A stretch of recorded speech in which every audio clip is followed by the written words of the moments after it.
Сайн байцгаана уу манайхаа. Бүгдэнд нь өглөө өдөр орой мэндийг хүргэе.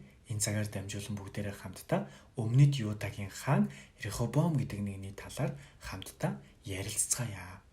Рехобоам нь бол Соломон хааны хүү байсан. Соломон хааныг харах юм бол 40 жил Иерусалимд бүх Израилийг захирсан байна.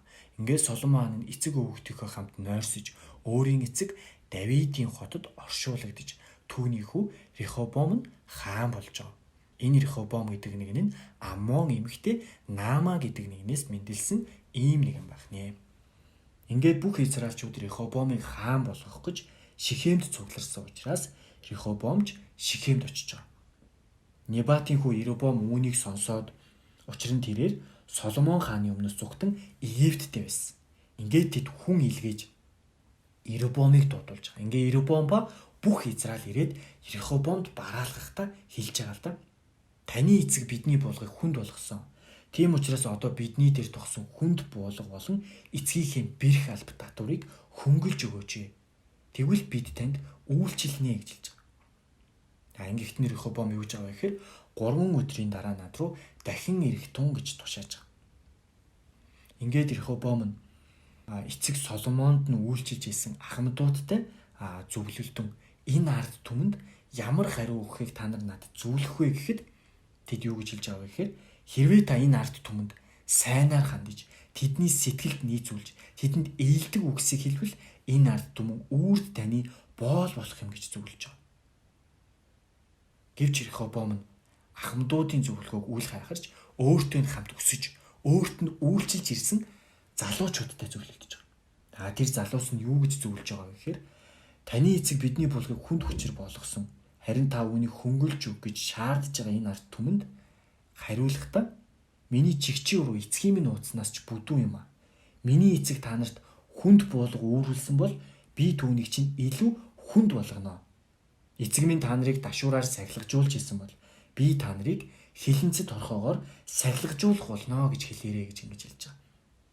Ингээд 3 дахь өдөр над руу буцаж иргэж тушаасны дагуу Рехобоам ба бүх ард түмэн 3 дахь өдөр Рехобоамд бараалгаж байгаа. Ангийнхтэн Рехобоам хаан ахмадуудын зөвлөгөөг үл хайхаад залуусын зөвлөсний дагуу тэдэнд хариулан хэлж байгаа. Ингээд хаан ард түмнийг сонсохгүй байгаа. Учир нь эзэн Шилон хүн Аахиагаар дамжуулан Небатын хүү Рехобоамд хэлсэн үгээ тогтоохын тулд бурхан бүх зүйлийг эргүүлсэн юм аа гэж. Ингээд өөрсдийг нь хаан сонсохгүй байгааг бүх израильчууд хараад ард түмэн хаанд хариулан хэлж байгаа. Давидын дотор бидэнд ямар хувь байгаа вэ? Ээсийн хүүгээс залгамжлал авах үг бидэнд байхгүй. Израиль хүн бүр өөрсдийн майхан руу буцацгаа гэж. Давид одоо чи өөрийнхөө гэрийг л харж хандгацгааж байгаа. Ингээд бүх израильчууд өөрсдийн майхан руу одцгоож Юдагийн хотуудад амьдарч исэн Израилийн хүүгүүд Рехобоамын захиргаанд оруулж байгаа. Дараа нь албадлагын хөдөлмөрийн захирагч Хадорамыг Рехобоам хаан илгээсэн боловч Израилийн хүүгүүд түүн рүү чулуу шийдлээ алж байгаа. Рехобоам хаанч шалуухан тэргэндээ сун Иерусалим руу цугтж байгаа. Ингээд израильчууд энэ өдрийг хүртэл Давидын гэрийнхэнтэй тэрсэлсээр байгаа юм аа гэж гарч ирж байгаа. За ингээд энэ дээрээс бас нэгэн үйл явдлыг онцлоо хараад үзэх юм бол Рехобоам Иерусалимд амьдран Юдад хамгаалалтын хотуудыг босгож байгаа. Ингээд тэрээр Бэтлехэм, Итам, Теко, Бетзур, Соко, Адуллам, Гат, Марешан, Зиф, Адораим, Лахиш, Азека, Зоро, Айлон, Хеброныг босгож байгаа. Эдгээр нь Юда, Биньямин дэх бэхлэгдсэн хотууд юм а гэж.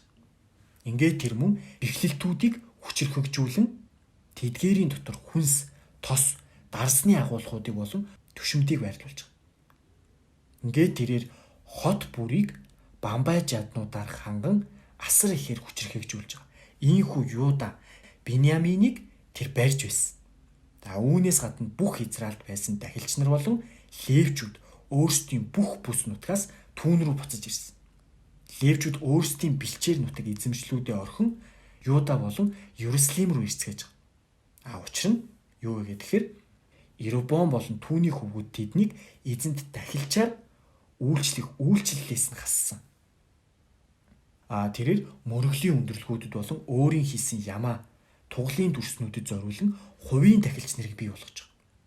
Ингээд Израилийн бурхан эзнийг хайхаар зүрх сэтгэлээ хандуулсан Израилийн бүх овгуудаас гаралтай хүмүүс эцэг өвгтийнхөө бурхан болох эзэнд дахил өргөхөөр тэднийг даган Ерүслим дэрцгээж байгаа. Тэд Юудагийн хаанчлалыг хүчрхэгжүүлэн 3 жилийн турш Соломоны хүү Рехобоамыг дэмжиж байгаа. Учир нь тэд 3 жил Давид болон Соломоны замаар замнсан юм гэж ингэж гарч ирж байгаа. За Рехобоам гэдэг нэг харах юм бол Рехобоам нь 18 их нэртэй, 60 татвар эмтэй, 28 хүүтэй, 60 охинтой ийм нэгэн байсан баг. Ингээд Рехобоамын хаанчлал нь батжиж хүчрхэгдсэнд тэр өөрөө болон түүний хамт бүх Израиль эзний хуулийг умартжаа. Рехобоам хааны 5 дахь жилд тэд эзэнд итгэлгүй хандсан учраас Египтийн хаан Шишак Ерүслимийг товтлохоор 1200 тэрэг 60 мянган морин цэрэгтэйгээр ирж байгаа. Түүний хамт Египтээс тоо томшгүй Луб, Суки, Этиоп хүмүүс ирж байгаа. Тэр Юудагийн бэхлэгдсэн хотуудыг эзлэн авч Ерүслим хүртэл товтлож байгаа. Шишакаас болоод Ерүслим цугларсан Рехобоам болон Юудагийн ноёд руу иш үзүүлэгч Шимья ирж тэдэнд хэлж байгаа л да. Эзэн айлдахдаа та нар намайг умарцсан учраас би ч мөн та нарыг Шишак дөхөн умарцсан химээв гэж хэлэв гэж хэлж байгаа. Тиймээс Израилийн ноёд болон хаан өөрсдийгөө даруй болгон эзэн бол зөв шударга гэцгээж байгаа. Тэд өөрсдийгөө даруй болгосныг эзэн үзээд түүний үг Шимьяд ирж айлдахдаа хэлж байгаа. Тэд өөрсдийгөө даруй болгосон учраас би тэднийг устгахгүй. Харин тэдэнд баг зэрэг авралыг хайрлаж миний уур хилэн Ерүслимийн дээр Шишакаар дамжин цутгагдахгүй. Гэвч тэд түүний боол болж ингэснээрээ надад үйлчлэх болон улс орнуудын хаанчлалуудад үйлчлэх хоёрын ялгааг тэд ойлгох болно гэж. Ингээд Египтийн хаан Шишак Ерүслимийн эсрэг товтлон ирж эзний өргөөний болон хааны ордны эрдэнсийг олзлоо авч байгаа. Мөн тэр Соломоны хийсэн алтан бамбайнуудыг ч хүртэл хаман одож байгаа. Тэгэхэд Рехобоам хаан тэдгээрийн оронд гуйлан бамбай урлаад хааны ордны хаалгыг хамгаалдаг харуулын дарга нарт тэдгээрийг даатгаж байгаа.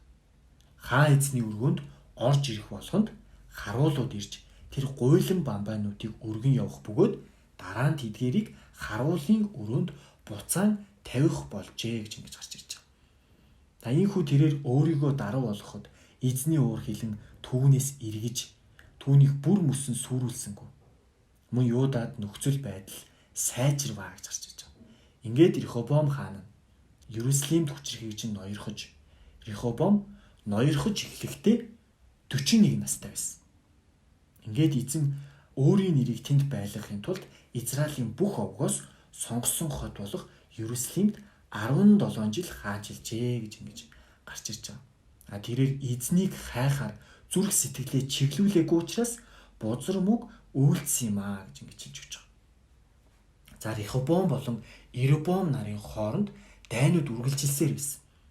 Рехобоам эцэг өвгөтэйгөө хамт нойрсож Давидын хотод оршуулгдсан баг. Түүний хүү Абия түүний оронд хаан болвоо гэж ингэж гарч ирж байгаа. Өнөөдрийнхөө дугаараар дамжуулан бүгдээрээ өмнөд Юудагийн хаан Рехобоам гэдэг нэгний талаар түүхээрээ дамжуулан хамтдаа ярилцлаа. Өнөөдрийн дугаар маань ийхүү өндөрлж байна. Дараагийнхаа дугаараар бүгдээрээ уулзцгаая. Баяртай манайхаа.